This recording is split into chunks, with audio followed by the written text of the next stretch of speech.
ఎలా ఉన్నారు ఏంటి అందరూ? అంతా బాగున్నారమ్మా, క్షేమంగా చాలా. మొత్తానికి మర్చిపోయినట్టు ఉన్నారు నన్ను. లేదు అనుకున్నాం, ప్రతిరోజు అనుకుంటున్నాం చేయట్లేదు లేకపోతే కాదు, ఇంకా. శుక్రవారం చాలా ప్రయత్నం చేశాను నెట్ లోకి రావడానికి. పన్ను అప్పుడే బయటకు వెళ్ళాడు, నెట్ లేదు నాకు. విపరీతంగా వర్షం ఇక్కడ. తర్వాత చాలా మిస్ అయిపోయాను, శుక్రవారం మిస్ అయిపోయాను. మళ్ళా మాస్టర్ గారేమో ఆదివారం గుంటూరు వచ్చారు, అక్కడ మిస్ అయిపోయాను. పాలకొల్లో ఉండిపోయా నేను, పాలకొల్లులో ఫుల్ వర్షం. కాకపోతే ఆయన వచ్చారని తెలీదు నాకు. నేనేమో ఇది చూడలేదు, నెట్ సరిగ్గా లేక సరిగ్గా డౌన్లోడ్ పాపం ఇప్పుడైనా చాలా రాత్రి అయిపోయింది, 1 గంట అయిపోయింది పాపం చాలా.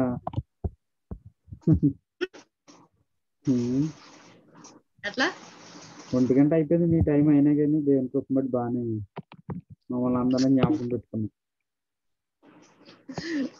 అందరం మర్చిపోయారు, ఒకసారి గుర్తు చేద్దాం. పెళ్లి కూతురు వచ్చింది, ఊరు పెళ్లి కూతురుది. ఏంటమ్మా నేను రికార్డింగ్ పెట్టేది నాకు ఎందుకు? పెళ్లి కూతురు ఎప్పుడు వచ్చింది? ఎలా ఉన్నారు? గౌరవంగా మాట్లాడుకుంటారు ఇంకా రికార్డింగ్ పెడితే. కాదు, పెళ్లి కూతురు ఎప్పుడు వచ్చిందండి? చాలా సంతోషం.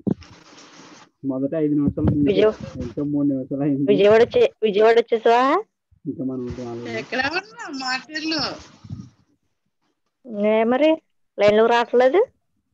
పోరండి రావలేదు నాకు. ఏంటమ్మా అక్కడేమో రికార్డ్ ఆన్ చేశారా? మీరేమో అవసరమా అప్పుడు? లేదు మాట్లాడుకోండి, మాట్లాడను, ఇబ్బంది లేదు, మాట్లాడుకోండి.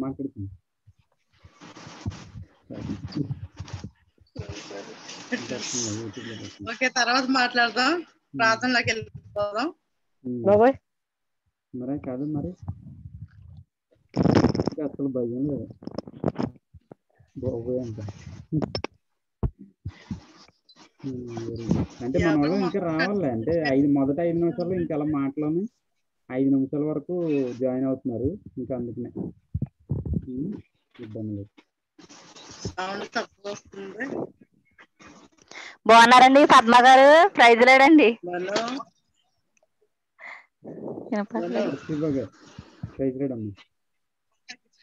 ప్రైజ్ లేడండి. బాగున్నారండి పద్మ గారు?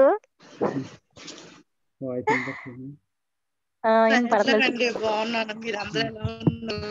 మేము కూడా దేవుని దయ వల్ల బాగానే ఉన్నామండి. చాలా చాలా థ్యాంక్స్ అందరూ గుర్తుపెట్టుకున్నందుకు, నన్ను మర్చిపోకుండా. ఎలా మర్చిపోతామండి? ఎలా జరుగుతుంది? బాగానే ఉందండి అంతా. ఆరోగ్యం ఎలా ఉంటుందండి? ఇంటి దగ్గర అందరూ అబ్బాయిలు మీ వారు అందరూ బాగున్నారండి?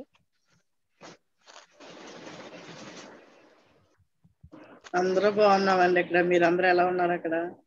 మేము కూడా బాగానే ఉన్నామండి దేవుడి దయ వల్ల. ప్రార్థనలోకి వెళ్ళిపోదాం. దేవుని మహాకృపను బట్టి మీరు రావడం చాలా సంతోషం. స్పెషల్గా మీరు మాకు ఈరోజు ఏదైనా దేవుని కృప బట్టి ఎక్కడున్నా కానీ మనల్ని ఎలా కలపడం, దేవుని సన్నిధిలో కలవడం అనేది, ఆత్మీయంగా కలవడం అనేది చాలా గొప్ప విషయం అయింది. శరీర సంబంధాల కంటే కూడా ఆత్మ సంబంధం అనేది చాలా స్థిరమైనది. క్రీస్తులో మనం అంటే ఏ విధంగా ఉండడం. సో రేపు పొద్దున్న రాణి గారు ఇంటికి వెళ్ళిపోయినా కానీ ఇలాగే అర్ధరాత్రులు కూడా, లేకపోతే ఏ టైం అయినా కానీ ఆవిడ కూడా లైన్లోకి రావాలి. అమ్మ రాణి గారు, మా ఆయన మీద గొడవ పెట్టైనా సరే నేను లైన్ వచ్చేస్తాను అనేసి ఆవిడ మాట ఇచ్చారు. చెప్పాను కాదండి, దెబ్బలాటాడైనా వస్తానని. వెరీ గుడ్ తల్లి, వెరీ గుడ్. అలాగే ఉండాలి. సుజాత గారు వెల్కమ్. పద్మ గారు వచ్చారు. మీరు పద్మ గారిని పలకరిస్తే పలకరించండి. సుజాత గారు, మీకు కూడా ప్రైజ్ లాడండి. ఎలా ఉన్నారు ఏంటి? దేవుని దయ వల్ల మీ అందరి ప్రార్థన వల్ల బాగున్నానండి. ఫ్రైడేకి అందుకుందామని వచ్చేసారేంటండి? ఫ్రైడేకి చాలా ప్రాబ్లం అయిందండి, అవ్వలేదు. ఈ దేవుని దయ వల్ల ఈ ఫ్రైడేకి కంపల్సరీ అటెండ్ అవుతాను. ఓకేనండి. ఎలా ఉన్నారండి? పిల్లలు గట్టా బాగున్నారా? పిల్లలు బాగున్నారండి. ఇంకా వెళ్ళలేదండి అక్కడికి. నేను మార్కెట్లో ఉన్నానండి, విజయవాడ వెళ్ళలేదు ఇంకా. ఓకేనండి. ఆరోగ్యం ఎలా ఉందండి? బాగుందండి, దేవుని దయ వల్ల ప్రాబ్లం ఏం లేదు. ఓకేనండి. హ్యాపీగా ఉందా? దేవుని వాళ్ళంతా ఓకే, హ్యాపీగా ఉంది. ఇంకా పిల్లల దగ్గరికి వెళ్ళలేదు కదా, చిన్న అబ్బాయి నేను ఉన్నాము ఇక్కడ. ఓకేనండి. మిగతా అందరూ విద్యావాళ్ళు ఉన్నారు. ఓకేనండి. ఓకేనండి.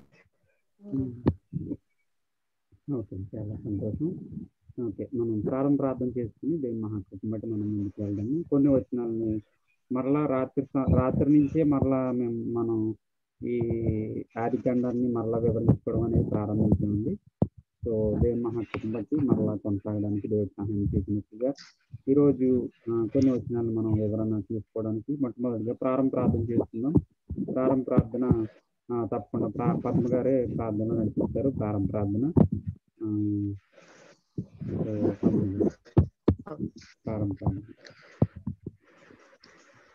కళ్ళు మూసుకున్నట్లయితే ప్రార్థన చేసుకుందామండి. పరిశుద్ధుడా ప్రేమ నమ్మకమైన తండ్రి, మీ పరిశుద్ధ పాదాలకు వందనాలు, స్తోత్రాలు ప్రభా. గతించిన కాలం అంతా నా ప్రభా నీ సజీవమైన రెక్కల కింద కాచి భద్రపరిచినందుకే వందనాలు. ఇదిగోనైనా ఈ రీతిగానైనా ఈ సమయంలోనైనా అయా మేము ప్రార్థించుకోవడానికి జూమ్ యాప్ లో కూడుకుని ఉండడానికి నీ కృప చూపించావు దేవ, స్తోత్రాలు. అయా గడిచిన 4వ తారీఖు నుంచి నైనా ఇప్పటి వరకు నీ సజీవమైన రెక్కల చాటును భద్రపరచవునైనా. ఈ రోజు నైనా మరి నా సహోదరులతోని అయా మళ్ళా జూమ్ యాప్ లో నైనా నేను పార్టిసిపేట్ చేయడానికి నీ కృప చూపించావు దేవ, స్తోత్రములు నాయన. అయా ఇదిగోనైనా నా పట్ల నీ గొప్ప ప్రణాళిక నెరవేర్చావు దేవాల, గొప్ప దేవానికి స్తోత్రాలు. ఇదిగో నా ప్రభా యొక్క జూమ్ యాప్ లోనైనా అయా ప్రారంభ ప్రార్థనగా చేసుకుంటుండగానైనా ఏ వాక్యాన్ని నైనా మేము ధ్యానించుకుంటున్నామో ఆ వాక్యాన్ని నైనా మా వినికుడిలోనైనా ముద్రించుకున్న ప్రభా, ఆ వాక్యంలో మర్మాలు తెలుసుకున్నాయినా బైబిల్ నాయనా నీ నామంలోనైనా ఎత్తిపట్టి బిడ్డలుగా మేము ఉండటకు సహాయం దయచేనైనా.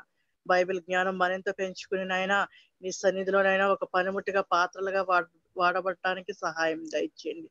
గ్రూప్ లో ఉన్న మరి యొక్క జూమ్ యాప్ లో ఉన్న ప్రతి ఒక్క బిడ్డని దీవించి ఆశీర్వదించండి.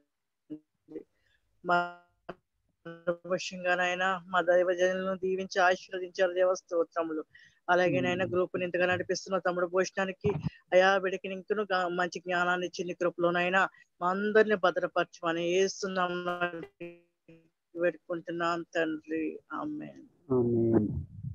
ప్రార్థన నడిపించినటువంటి సహోదరి పద్మమ్మ గారికి హృదయపూర్వకమైన వందనాలు తెలియజేస్తున్నాను.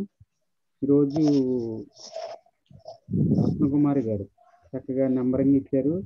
మీకు హృదయపూర్వకమైన వందనాలమ్మా. వాక్యాన్ని చదవండి మీరు. 9వ వచనం నుండి అంటే అబ్రహాముకి 25వ వచనం వరకు మనం చూస్తే కనుక 8 వచనాలు అయిన రాత్రి 9వ వచనం 25 అధ్యాయము 9వ వచనం. సో అబ్రహాముకి ఈ 25 అధ్యాయంలో 3వ భార్య చేసుకున్నట్టుగా మనం ఇక్కడ చూసాం. మనం 3వ భార్య చేసుకున్నట్టు చూసాం. తర్వాత 8వ వచనంలో ఆయన 175 సంవత్సరాల వయసు గలవాడై చనిపోయినట్టుగా మనం ఇక్కడ వరకు మనం చూడడం జరిగింది. సో 9వ వచనం నుంచి చూద్దాం. 9వ వచనం నుండి రత్నకుమారి.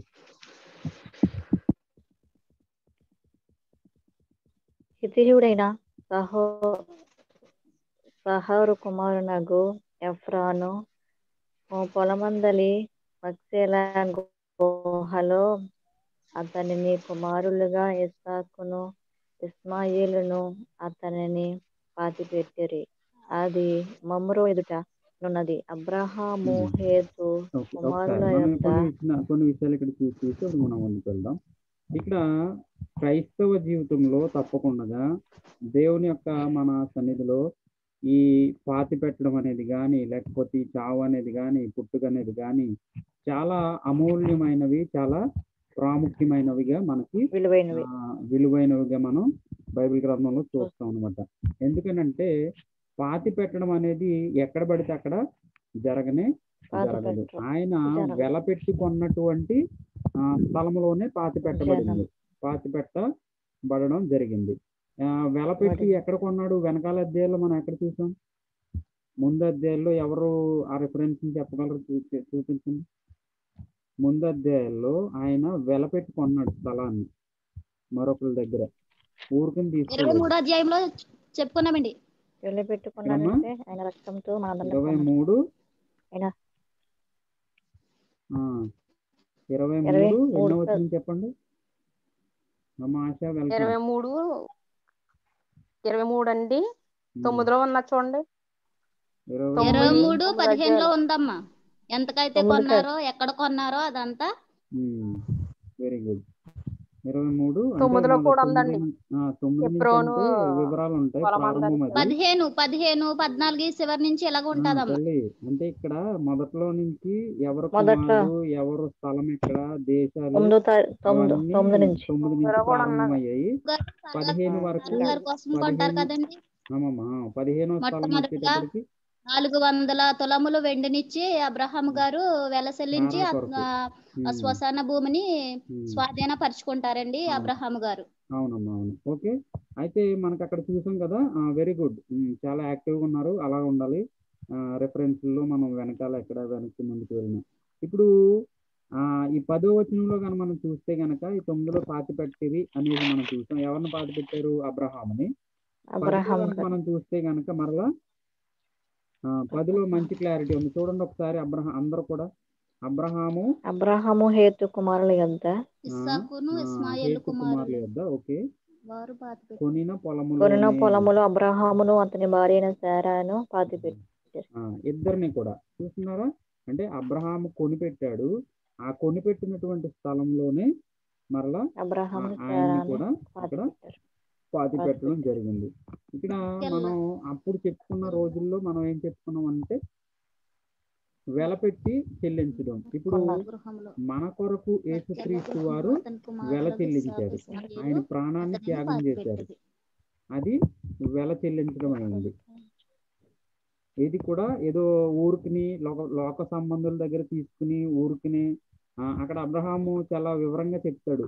9 నుంచి 10, 11, 12 వచనాల్లో దయచేసి నాకు ఊరుకుని అక్కర్లొద్దు, అయ్యా అట్లు కాదు. 11వ వచనం, నా మనవి ఆలకించుము, ఆ పొలమును నీకు ఇస్తున్నాను, దానిలోనున్న గుహను నీకు ఇచ్చిన, ఇట్లా అనమాట. ఈ విషయాలన్నీ కూడా మనకి ఇక్కడ పొందుపరచడం జరిగింది. సో ఈ 25వ అధ్యాయము 10వ వచనంలో చూస్తే కనుక భార్య లేకపోతే వారిని కూడా అక్కడ అందరిని కూడా వారిద్దరిని పాతి పెట్టడం. ఈయన తర్వాత జరిగినటువంటి మరణాలు కూడా కుమారుడు ఇస్సాకు వారిని కూడా అదే ప్రాంతానికి, ఇప్పుడు ఆ ప్రాంతము లేకపోతే వారు చనిపోయినటువంటి ఆ స్థలాన్ని పాతి పెట్టబడిన స్థలాన్ని ఏమని పిలుస్తారంటే అది చనిపోయిన వారంతా కూడా నెమ్మది స్థలము లేకపోతే అది విశ్రాంతి స్థలము అని పిలుస్తారు. విశ్రాంతి క్రొత్త నిబంధన ప్రకారము. రెండవ రాకడ వచ్చిన తరువాత యేసుక్రీస్తులో బాప్తిసం పొంది ఎవరైతే తిరిగి జన్మిస్తారో ఆ తిరిగి జన్మించే వరకు కూడా ఆ అబ్రహాము నుంచి కూడా, ఇప్పటి నుంచి కాదు, అబ్రహాము నుంచి కూడా అందరికీ అప్పుడే పునరుద్ధానం జరుగుతుంది. కాబట్టి ఈ మామూలుగా క్రైస్తవులుగా మనం జరిగే సాంప్రదాయాలు కానీ లేకపోతే ఇవన్నీ కూడా ఒక పెట్టిలో పెట్టి చేయడం లేకపోతే ఒక కాదండి. ఇది వరకు ఆ స్థలము క్రీస్తుకు సాదృశ్యం అని చెప్పారండి మీరు. అదే నేను ఇందాక జ్ఞాపకం చేశాను ఆ మాట మీకు. ఇప్పుడు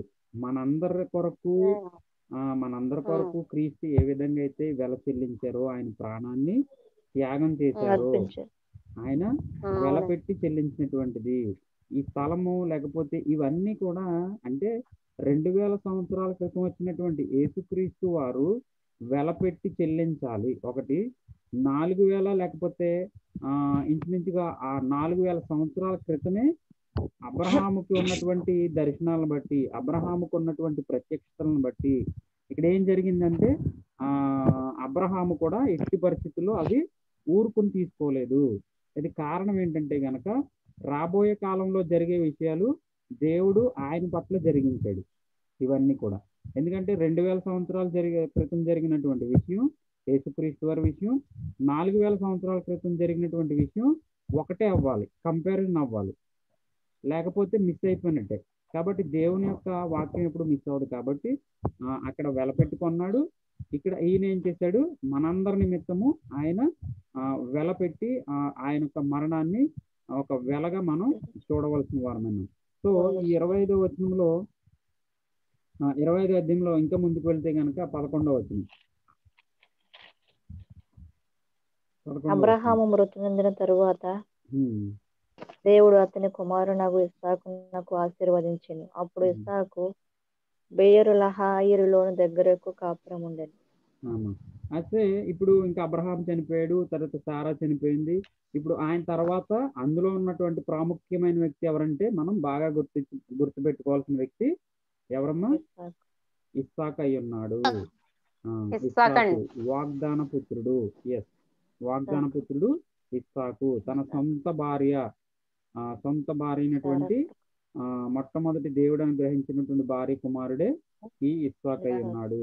ఇస్సాకు తర్వాత మరొక ఇస్మాయిల్ ఉన్నాడు, కానీ ఇస్మాయిల్కి వాగ్దానం లేనే లేదు. ఆ తర్వాత వచనాలు మనం చూస్తాం దాన్ని. సో ఒకసారి రివిజన్కి వెళ్తే కనుక నోవాహుకి ఎంతమంది కుమారులు? ఇద్దరు కదండి. ముగ్గురు కుమారులు. నోవాహుకి ముగ్గురు కుమారులు. నోవాహుకి ముగ్గురు కుమారులు. నేను అడిగిన వారు చెప్పాలి. నేను అడిగిన వారు చెప్పాలి, అలా చెప్పేస్తే కదమ్మా. ఓకే, సరే అయిపోయింది. అది సేము హాము యపేతు. ఓకేనా? ముగ్గురు. నేను అడిగిన వాళ్ళే చెప్పండి దయచేసి, నేను అడిగిన వాళ్ళు చెప్పండి. ఇప్పుడు ముగ్గురులో కుమారులు ముగ్గురు. అయిపోయిందమ్మా, చెప్పేశారు, పేర్లు కూడా చెప్పేశారు కదా.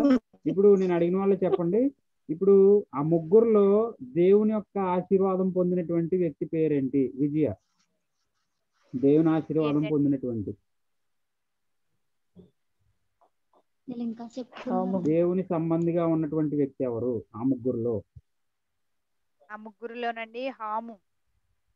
కరెక్ట్ గా చెప్పాలి. మళ్ళీ చెప్పండి ఒకసారి.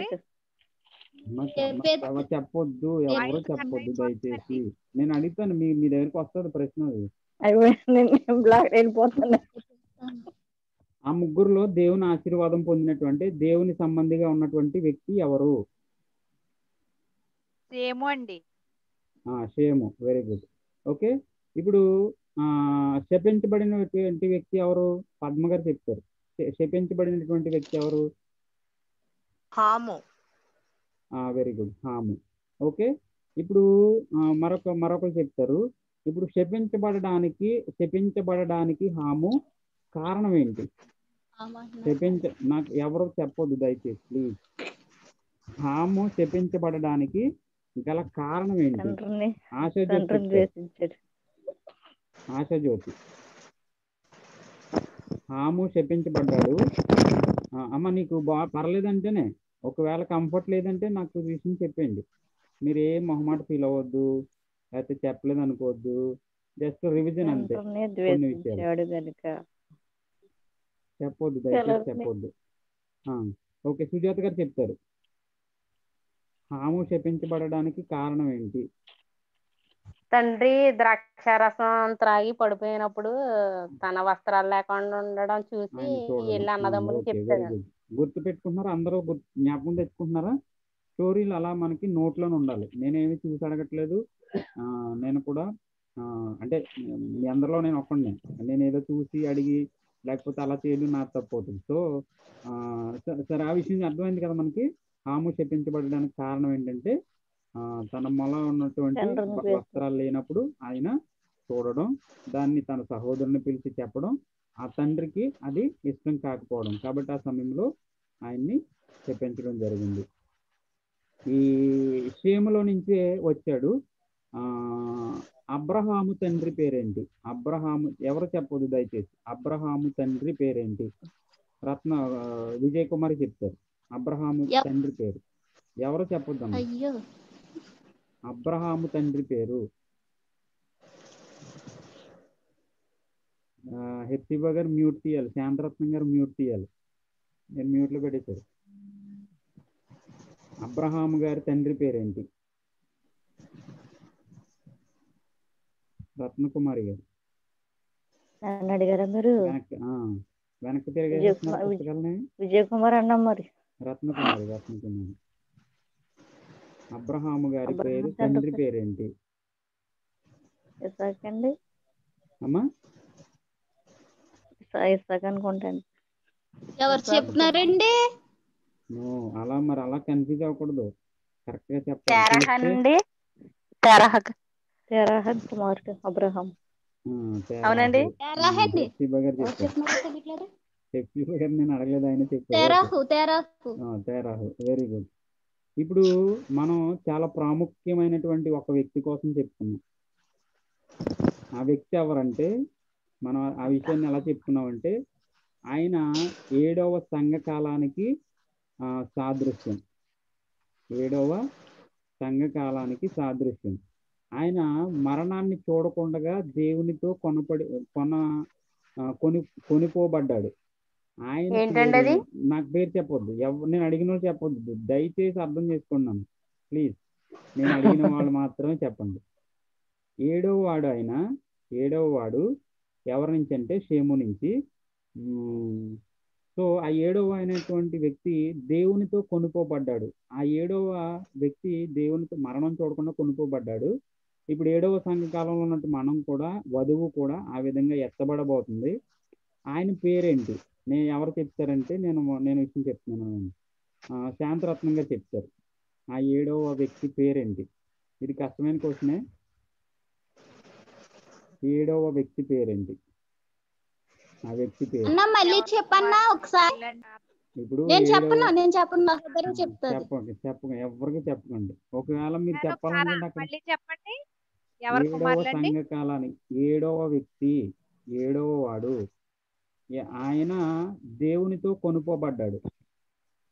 ఆయన మరణాన్ని రుచి చూడలేదు, అంటే చనిపోలేదు, దేవునితో కొనుక్కోబడ్డాడు.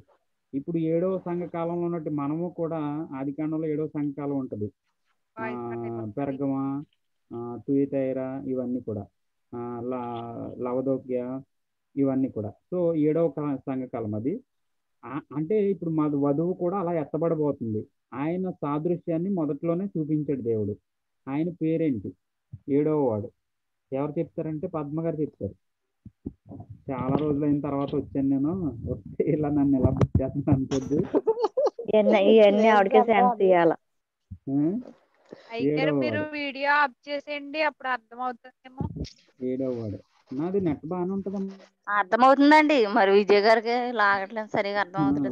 మాకు అర్థం సరిగ్గా ఉండదండి. నన్ను విజయ్ గారి ప్రాబ్లం నెట్, భూషణం గారిది కదా, మా అందరికి బాగానే వినపడుతుందండి. థ్యాంక్స్ అమ్మా, నన్ను సపోర్ట్ చేసినందుకు కొంచెం. ఓకే, అయితే రోడ్లో ఉంది కానీ అది 7వ వాడు, 7వ వ్యక్తి ఎవరు?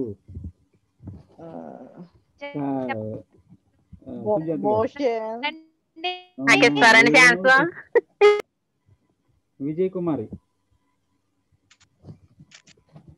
ఉండండి.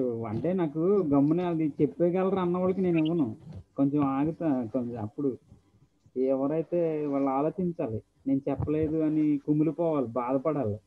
అప్పుడు కొంచెం మైండ్ పెట్టి నేర్చుకుంటారు. వెరీ గుడ్, దేవునికి మహిమ. ఏం కాదు, తప్పకుండా, ఎందుకంటే గుర్తుపెట్టుకోవాలి. అవును,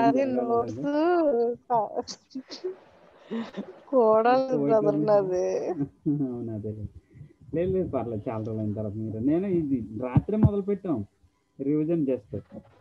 సుజాత గారు చెప్తారమ్మా. హానోకేనండి. ఫ్రెండ్స్ చూస్తారా ఒకసారి? హానోక్ అండి, మీకు మెసేజ్ పెడదాం అనుకున్నానండి పద్మ గారు. అయ్యో చూసారా మరి ఏం చేస్తున్నారు? మొన్న చెప్పుకున్నాం, మన పాట పాడినప్పుడు చెప్పుకున్నామండి. అవును అవునవును, అది నోట్లో అది రావట్లేదు. నాకు ఐడియా ఉంది కానీ అది ఏంటనేది కొంచెం పేరు కన్ఫ్యూజ్ అయ్యాను. అది మనం మొన్నే ఇంపార్టెంట్, అది ఒకసారి చూడండి. 5వ అధ్యాయం 24వ వచనం. 5:24. అవునమ్మా. మరణం చూడకోకుండా కొనుక్కోబడిన వారు ఇద్దరే కదండి, ఒకటి ఏలియా, ఒకటి హానోక్, వాళ్ళిద్దరేనండి. ముగ్గురు ఇంకొక ఆయన ఉన్నారు. ముగ్గురు ఎవరు? ఇద్దరే కదండి. ఇంకొకరు ఎవరమ్మా? కాదు, ఇక్కడ అంతా బైబిల్ కూడా మడత పెట్టుకున్నాను, అంతా ఉంది. కానీ నేను ఇక్కడ అంతా అండర్లైన్ చేసుకున్నాను, అంతా పక్కాగా ఉంది. కానీ దీన్ని కొంచెం వెనక్కి తీయలేదు. అది ఏ సందర్భంలో రివిజన్ చేసుకున్నాం అనేది గుర్తు రాలేదు నాకు. అది పేరు అంత గుర్తు, పేరు కూడా గుర్తులేదు. మిస్టేక్ అయింది, సారీ. ఇబ్బంది లేదు, సారీ. 19లో ఉన్న చూడండి. అక్కడ ఇంకా వయసు ఇవన్నీ ఉంటాయి. దేవునితో కొనుక్కోబడిన అనే మాట మాత్రం 24లో ఉంటది. 23 నుంచి స్టార్ట్. అవునండి, అవును. హానోకు దినములన్నీ 360 ఏండ్లు. హానోకు దేవునితో నడిచిన తర్వాత దేవుడు అతన్ని తీసుకుని పోయెను, అతడు లేకపోయెను. అంటే ఇక్కడ ముందు 6 కూడా మనం పర్టికులర్ గా చూసాం. అప్పుడు ఏమనంటే పాతి పెట్టబడెను, మృతి పొందెను అనేసి. హానోకు మాత్రం ఆ విధంగా జరగలేదు. ఇప్పుడు 7వ సంఘ కాలంలో ఉన్నటువంటి మనము, 2వ రాకడికి అతి సమీపంలో ఉన్నటువంటి మనము, పెండ్లి కుమార్తెగా సిద్ధపడబోతున్నటువంటి వాక్యముతో, పరిశుద్ధాత్మ సహాయంతో వాక్యముతో సిద్ధపడబోతున్నటువంటి మనము, సంఘము ఈ విధంగానే ఎత్తబడబోతుంది. పెండ్లి కుమారుడిగా రాబోతున్నటువంటి యేసుక్రీస్తుని ఎదుర్కొనబడబోతుంది. ఇక్కడ ఈ సిద్ధపాటు అంటే ఏంటంటే ఏదో ఇప్పుడు ఒక పెండ్లి కుమార్తె ఒక చీర లేకపోతే ఒక జడ, ఆమెకి ఎన్ని రకాలు ఉంటాయో, ఇప్పుడు అదే విధంగా నీవు నేను మనం అంతా కూడా వాక్యంతో సిద్ధపరచబడబోతున్నాం. వాక్యంతో ఇప్పుడు మన నేర్చుకుంటున్న విధానం ఏంటంటే, ఇది మన సిద్ధపాటుకు ఇదొక సాదృశ్యమై ఉంది. ఈ సిద్ధపాటు అనేది ప్రతి క్రైస్తవ జీవితంలో ప్రతి క్రైస్తవునికి కావాలి. వాక్యంతో సిద్ధపడాలి. మనం ఈ లోక సంబంధమైనటువంటి అన్ని విడిచిపెట్టాలి. వాక్యంతో మనము సిద్ధపరచబడాలి. అప్పుడు ఏమవుతుందంటే, ఇదిగో ఈ హానోకు దేవునితో నడిచినట్టుగా నడిచి, ఇప్పుడు మనం దేవునితో నడుస్తున్నాము, వాక్యాన్ని ధరించుకున్నాము, శుద్ధ హృదయం కలిగి ఉంటున్నాము. అప్పుడు మన ఇప్పుడు ఎత్తబడినటువంటి స్త్రీల వలె, కొనుక్కోబడినటువంటి స్త్రీల వలె, ఎవరు బుద్ధి కలిగిన కన్యకల వలె మనము ఈ హానోకు వలె మనం క్రీస్తుతో పాటు ఎత్తబడే వారమై ఉన్నాము. దేవునికి మహిమ కలుగుగాక. ఇలాంటి రివిజన్ చాలా రోజుల తర్వాత జరిగింది ఇది మనకి. మరలా మనం 25వ వచ్చేస్తే కనుక 13 నుంచి ఇంచుమించుగా 12 నుంచి ఇంచుమించు 18 వచనాలు చదవండి, కంటిన్యూ చదవండి. ఒకసారి చదవండి అందరూ. మీరు మ్యూట్లో పెట్టుకున్నప్పుడు మీరు చూడండి, ఎందుకంటే మళ్ళీ వెనక్కి వెళ్ళడం అవ్వదు కాబట్టి ఏదైనా ప్రశ్నలు వచ్చినప్పుడు మనకు చెప్పడానికి బాగుంటుంది. చదవండి అమ్మా 12 నుంచి.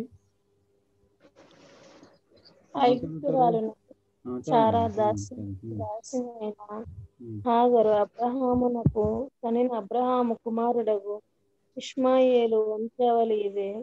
ఇష్మాయేలు జ్యేష్ఠ కుమారుడైన నెబయోతు, ఎదెరు, అబ్దుయేలు, అందరూ కూడా చూడాలి. ఈవిడ ఎవరంట? ఐగుప్తురాలు. అంటే ఆమె అన్య దేశపు స్త్రీ. ఎవరు? హాగరు. ఇప్పుడు అబ్రహాము భార్య హాగర్ అయి ఉంది. ఒక పత్ని, షారాకి దాసి. చూస్తున్నారా? ప్రతి వచనంలో చాలా క్లియర్గా ఉంది, మనం ఇంకా ఎక్స్ప్లెయిన్ చేసుకోవాల్సిన అవసరం లేకుండా. సో ఓకే అమ్మా, కంటిన్యూ. ఇష్మాయేల్ గురించి రాయబడింది ఇది. దమోర్షాము, అదారు, తేమ, ఎతెరు, నఫిష్య, కెదెమా ఇవి వారి వారి వంశకుల ప్రకారము వారి వారి పేరుల చొప్పున ఇష్మాయేలు కుమారుల యొక్క పేరులు వారి వారి గ్రామములోను వారి వారి కోటలలోను. ఇష్మాయేలు కుమారులు వీరే, వారి పేరులు ఇవే. వారి వారి జనములు ప్రకారము వారు 12 రాజులు. ఇష్మాయేలు బ్రతికిన సంవత్సరములు 137. అప్పుడతడు ప్రాణము విడిచి మృతి పొంది తన పితరుల యొద్దకు చేర్చబడెను. వారు హాగరునకు వెళ్ళు మార్గమున హవీలా మొదలుకొని 18 వరకు చాలు. 18 వరకు చాలు. 20 వరకు అయిపోయిందా? కంప్లీట్ చేయలేదు. చాలు. రేపు చూసుకున్నాం, టైం అయిపోయింది. ఓకేనా? చూస్తున్నారు కదా, ఈ 18 నుంచి కూడా 12 నుంచి కూడా 18 వచనాలు కేవలం ఇస్మాయిల్ సంతానం గురించి, హాగర్ గురించి, ఆ విషయాలు మాత్రమే రాయబడినాయి. మనం ఆ విషయాల్ని అంత మనకి అంటే జస్ట్ అంటే ఎవరెవరు ఎలా వచ్చారు అనే విషయాలు తెలుస్తాయి అంతే. దాంట్లో నుంచి మనం నేర్చుకోవడానికి ఏముండదు. మనం ఫోకస్ చేయాల్సిందల్లా అబ్రహాము, ఇస్సాకు, యాకోబు వీరి నుంచి. అయితే ఇస్మాయిల్ వీరి నుంచి తెలుసుకోవాల్సిన విషయం ఏంటంటే, వాగ్దానంలో లేనివారు, వాగ్దానంలో ఉన్నటువంటి ఇస్సాకు. వాగ్దానము ఎవరికి ఉంది? ఇప్పుడు మనం ఉన్నాం. మనం వాగ్దానం పుత్రులుగా మనము క్రీస్తుని అంగీకరించాము. క్రీస్తు రక్తంలో కడగబడినటువంటి మనం అంతా కూడా వాగ్దాన పుత్రులమే ఉన్నాం. భూమి పునాదులు వేయబడక మునిపే ఆయన జీవ గ్రంథంలో మన పేర్లు లిఖితములైనవి. కాబట్టి మనల్ని ఆయన ఆకర్షించాడు. చూస్తారా, ఇది వాగ్దానం అయింది. ఆయన మనల్ని ఆకర్షించడమే అది వాగ్దానం అయింది. సో దేవుని నామానికి మహిమ. ఈ మంచి సమయంలో ఇంతవరకు జరిగినటువంటి యొక్క బైబిల్ స్టడీని బట్టి, రివిజన్స్ బట్టి తప్పకుండా దేవుని నామం మహిమపరచబడుతుందని మనందరిని బట్టి ఆఖరి సమయంలో మనం ప్రార్థన చేసుకుందాము. ఆఖరి ప్రార్థన ఒక మాట చెప్పండి. ప్రయత్నండి అందరికి. మీరు అందరూ ప్రార్థన చేసినందుకు నాకు నెగిటివ్ వచ్చింది. దేవునికి స్తోత్రం. అయినా ప్రేయర్ చేయండి. మళ్ళీ ఇంకొక విషయం ఏంటంటే, ఇప్పుడు ఎలాగ మనం బైబిల్లో చెప్పుకున్నాం కదా, ఆ కాలంలో మనం సమాధులు కొనుక్కుంటున్నాము, కొన్ని కలిపెట్టి కొనుక్కున్నాం. ఇప్పుడు కూడా ఇప్పటికీ కూడా ఇజ్రాయెల్లో ఉన్న ప్రతి ఒక్కరు కూడా వారి సమాధి ముందుగానే వెళ్ళి యేసు ప్రభు గారు ద్వారం దగ్గర పెద్ద తలుపు ఉంటుందండి, ఆ బంగారంతో కట్టి ఉంటుంది ఇక్కడ తలుపు. ఆ తలుపు దగ్గర పక్కన నాకు స్థలం కావాలి కొన్న వేల కోట్లు పెట్టి ఒక్కొక్కరు స్థలాలు కూడా కొనుక్కుంటున్నారు ఇజ్రాయెల్లో. ఇప్పటికి ఇంకా అది అలా కంటిన్యూ అవుతుంది. మీకు తెలియదు కాబట్టి చెప్పాను.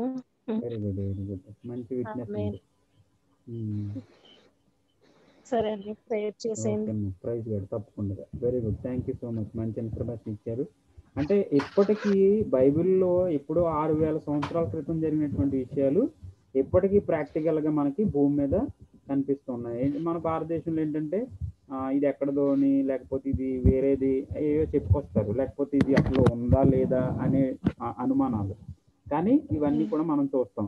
నాకు సహోదరు రాణి గారు మన యోబు గారి సమాధి గురించి కానీ, వాటి ఫోటోలు కానీ చాలా విషయాలు నాకు ఆమె షేర్ చేసుకున్నారు.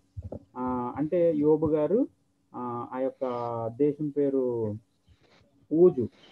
అప్పటి ఊజే ఈ రోజు ఉన్నటువంటి మస్కట్ దేశంగా పిలుస్తారు. ఓకేనమ్మా? సో ఇవన్నీ ప్రాక్టికల్గా మనకి లైవ్ విట్నెస్లు అనమాట.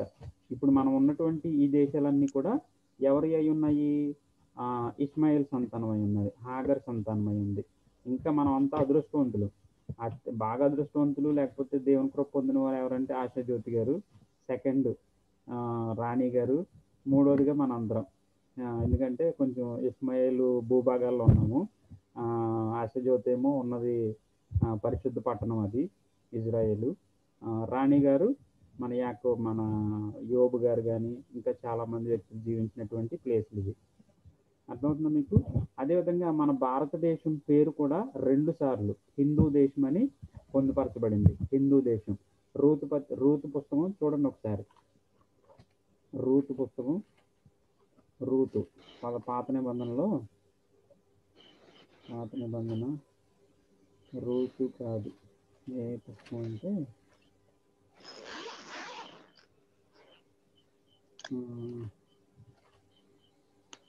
సరే నేను రేపు చూపిస్తాను. రూతులోను ఇందులోను మొత్తం మీద 2 సార్లు మన దేశం పేరు హిందూ దేశం అని ఉంటుంది అనమాట. సో రేపు చూపిస్తాను నేను. అందులో మొట్టమొదటి వచనంలో లేదు.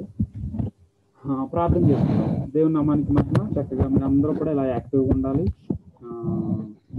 ఇది నిజంగా ఇది ఒక గొప్ప సంపద. ఈ వాక్యాన్ని ఇలా నేర్చుకోవడం అనేది ఎంతో అరుదు. దేవుడు మన పట్ల ఎంతో కృప చూపించి చక్కటి బైబిల్ స్టడీగా ఎంతో ఆసక్తిగా ఈ విధంగా ముందుకు కొనసాగడం గొప్ప విషయం అయింది. ఇది రాబోయే రోజుల్లో తప్పకుండా మన కుటుంబాల్లో పిల్లల్లో కానీ భర్తలకు కానీ లేకపోతే కుటుంబంలో ఉన్న వారికి కానీ మనలో పెడుతున్నటువంటి ఈ దీపం అనేక మందికి తప్పకుండా వెలుగుని చూపిస్తుంది.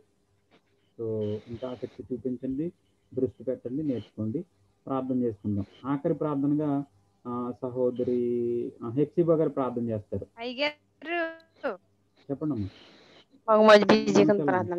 3 నిమిషాలు ఉంది టైం. అందరికీ ప్రైజ్ లాడండి.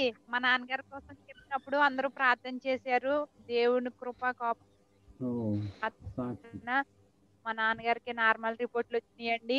దేవునికి మహిమ కలుగును గాక. కొంచెం బలహీనంగా ఉన్నారు, కఫం పట్టిందంటండి. ఆ కఫం తగ్గేలాగా, గుండె తడక తగ్గేలాగా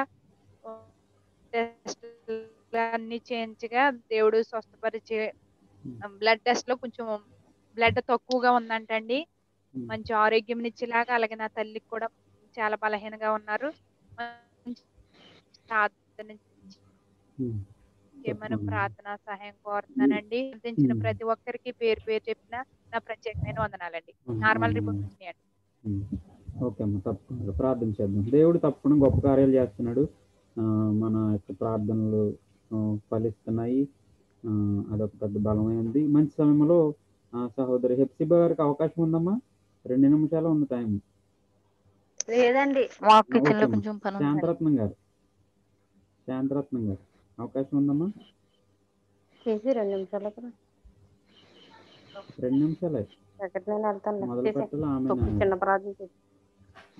హెప్సిబా చేసింది చిన్న ప్రార్థన. కరోనా టెస్ట్ వెళ్తున్నారు శాంతరత్నం, మా అబ్బాయి మా అమ్మాయిలు, ఆ విషయంలో కూడా ప్రార్థన చేయండి.